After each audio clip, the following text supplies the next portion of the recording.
বলতে চাচ্ছেন আপনি যৌতুকের বিপক্ষে?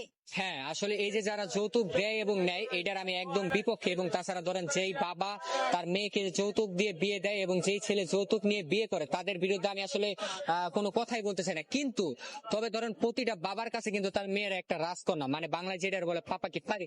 ধরেন এখন তার মেয়ের সে যদি ভালোবেসে একটা ফ্রিজ গিফট করে, তো ওই ফ্রিজের ঠান্ডা পানি কে খাবে? তার মেয়ে খাবে। আমি তো খাবো না ভাই, আমি থাকি সারাদিন অফিসে। এখন ধরেন তার মেয়ের সে আরেকটু বেশি ভালোবাসে একটা এসি গিফট করলে, তো এসি ঠান্ডা বাতাস কে খাবে আপু? আপনিই বলেন। তার মেয়ে খাবে। সারাদিন বাসায় কে থাকে? তার মেয়ে। আমি থাকি সারাদিন অফিসে। এখন ধরেন তার মেয়ে ঢাকা শহরে থাকে, চলতে ফিরতে তাদের অসুবিধা হইতেছে। তার মেয়ের যদি জ্যামজটের এলাকায় যদি সে একটা ধরেন প্রাইভেট কার গিফট করে, তো প্রাইভেট কারে কে ঘুরবে? তার মেয়ে ঘুরবে। তার মেয়ে ঢাকা শহরে চিল করবে, অ্যাশ করবে, তাদের ব্যাপার। আমার কি ভাই? আমি তো সারাদিন থাকি অফিসে। এখন ধরেন তার মেয়ের যদি না রে, আমার মেয়ে এবং মেয়ের জামাই ঢাকা শহরে থাকে, ভাড়া থাকতে তার কষ্ট হইতেছে, ভাড়া দেয় প্রতি মাসে। এখন যদি সে তার মেয়ের ভালোবাসে সে একটা ফ্ল্যাট গিফট করে, তো ওই ফ্ল্যাটে কে থাকবে? তার মেয়ে থাকবে। সারাদিন বাসায় কে থাকে? তার মেয়ে থাকে। আমার কি ভাই? আমি থাকি সারাদিন তার অফিসে। মানে আপনি বলতে চাচ্ছেন আপনি একদম যৌতুকের বিপক্ষে। এবং এই যৌতুক যারা নেয় এবং দেয় তাদের বিরুদ্ধে আমি তীব্র নিন্দা জানাই এবং প্রতিবাদ জানাই। হয়েছে আপনার ইন্টারভিউ নেওয়া? ঠিক আছে, আমি তাহলে